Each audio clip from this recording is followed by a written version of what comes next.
আসসালামু আলাইকুম এভরিওয়ান, জুই কিচেন স্টোরের নতুন রেসিপির ভিডিও নিয়ে আবার চলে এসেছি আপনাদের সামনে। আজ নিয়ে আসছি কাঁঠালের একটি ভাজা রেসিপি, অর্থাৎ ক্রিসপি কাঁঠাল ফ্রাই রেসিপি। চাকচাক এই কাঁঠাল ফ্রাইটি খেতে এতটাই মজা যে যারা এখনো খাননি তারা এর স্বাদটা বুঝতেই পারবেন না। চাকচাক করে ভাজা এই কাঁঠালটি ভাত ও পোলাওর সাথে খেতে বেশি ভালো লাগে। চলুন মূল রেসিপিটি দেখে নিই। এই কাঁঠাল ফ্রাইটি করার জন্য এখানে আমি একেবারে কচি কাঁঠাল নিয়েছি। এখন আমি হাতে ও ছুরিগুলোতে সরিষার তেল মাখিয়ে নিচ্ছি। এতে করে কাঁঠালের কষটা হাত ও এই ছুরি থেকে সহজে উঠে আসবে এবং কাঁঠাল কাটার সময়ও আটকে যাবে না ছুরিগুলো। আপনারা বটি দিয়েও কেটে নিতে পারেন। বটি দিয়ে কেটে নিলে কষ্ট একটু কম মনে হয় আমার কাছে। এই ছুরি দিয়ে কাটতে কষ্ট বেশি। এখন আমি কেটে নিচ্ছি। আর দেখুন অনেক কষে ভরপুর।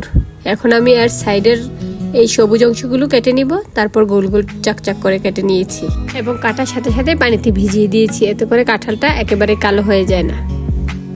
এখন মাঝের এই শক্ত অংশটাকে আমি ফেলে দিব। ছুরি দিয়ে আস্তে আস্তে করে এই শক্ত অংশটাকে আলাদা করে নিচ্ছি।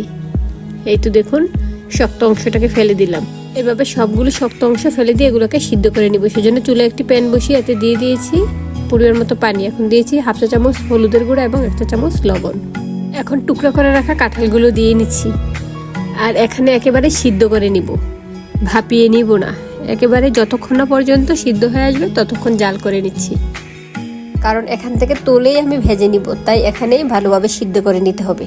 যারা আমার এই ভিডিওটি দেখছেন, ভিডিওটি যদি ভালো লেগে থাকে তাহলে ভিডিওটিতে একটি লাইক দিয়ে দিন এবং আমার এই ছোট চ্যানেলটি ঘুরে আসুন। চ্যানেলটি ভালো লেগে থাকে সাবস্ক্রাইব করে দিন এবং পাশে থাকা বেল আইকনটি বাজিয়ে অল অপশনে ক্লিক করে দিন। এতে করে আমি নতুন কোনো ভিডিও দিলে নোটিফিকেশন সবার আগে আপনি পেয়ে যাবেন। এবং বেশি বেশি শেয়ার করুন ফ্রেন্ডস ও ফ্যামিলির সাথে এবং বেশি বেশি কমেন্টস করুন। আপনাদের লাইক কমেন্ট ও শেয়ার আমাকে নতুন কোনো ভিডিও দিতে অনেক বেশি উৎসাহিত করে। আর যারা ইতিমধ্যে চ্যানেলটি সাবস্ক্রাইব করেছেন তাদেরকে অসংখ্য ধন্যবাদ। তবে আমার এই শুভাকাঙ্ক্ষী ও সাবস্ক্রাইবারদের কাছে আমার আরেকটাই চাওয়া, ভিডিওটি বেশি বেশি শেয়ার করে দিন। এতে করে অনেকের কাছে পৌঁছে যাবে আমার এই ভিডিওটি। এই তো এর মধ্যে আমি চেক করে নিয়েছি কাঁঠালের টুকরোগুলো সিদ্ধ হয়ে আসছে। এখন এগুলোকে আমি পানি থেকে ছেঁকে নিচ্ছি, এক পাশে রেখে দিচ্ছি ঠান্ডা হওয়ার জন্য। এখন আমি কাঁঠালের টুকরোগুলোর জন্য একটা ব্যাটার তৈরি করে নিয়েছি। এখানে দিয়েছি 2 টেবিল চামচ ময়দা, 2 টেবিল চামচ কর্নফ্লাওয়ার, হাফ চা চামচ লবণ। এখন দিয়ে দিচ্ছি 1.5 চা চামচ মরিচের গুঁড়া। এটা একটু ঝাল ঝাল হলেই খেতে ভালো লাগে। দিয়ে দিচ্ছি হাফ চা চামচ ধনিয়া গুঁড়া এবং হাফ চা চামচ জিরা গুঁড়া। এখন অ্যাড করে দিচ্ছি হাফ চা চামচ হলুদের গুঁড়া। অ্যাড করে দিচ্ছি হাফ চা চামচ রসুন পেস্ট এবং হাফ চা চামচ আদা পেস্ট। এখন একটা ডিম ভেঙে দিয়ে নিচ্ছি। এর মধ্যে আমি হাফ চা চামচ গরম মশলার গুঁড়াও দিয়েছি, যেটা স্কিপ হয়ে গিয়েছে। এই সবগুলো উপকরণ একসাথে মিশিয়ে নিচ্ছি। আপনারা চাইলে বেগুন ফ্রাই করার সময় বেগুনের সাথে যেভাবে এই মশলাগুলো মিশিয়ে নিই সেভাবেও করতে পারেন। তবে আমি এই ব্যাটারে চুবিয়েই এই ক্রিসপি কাঁঠাল ফ্রাইটা করে নিচ্ছি। এখন আমি এক টুকরা কাঁঠাল নিয়ে এই ব্যাটারের মধ্যে চুবিয়ে নিচ্ছি। এদিকে চুলে একটি প্যান বসিয়ে এতে তেল দিয়ে গরম করে নিয়েছি। তেল গরম হয়ে আসাতে এতে দিয়ে দিচ্ছি এই চাকচাক কাঁঠালগুলো। আর তেলের পরিমাণটাও আমি দিয়েছি একটু বেশি, যেন ডুবু তেলে ভেজে নিতে পারি। এক পাশ ভাজা হয়ে আসাতে এখন উল্টে দিচ্ছি, অন্য পাশটাও ভেজে নিচ্ছি। আর এখানে খুব বেশি সময় নিয়ে ভাজতে হবে না, যেহেতু কাঁঠালটা আগে থেকে সিদ্ধ করা। চুলার আঁচ মিডিয়ামে রেখেই এগুলোকে ভেজে নিয়েছি। এই তো দেখুন সুন্দর একটা কালার এসেছে। এখন এগুলোকে তেল থেকে তুলে নিচ্ছি।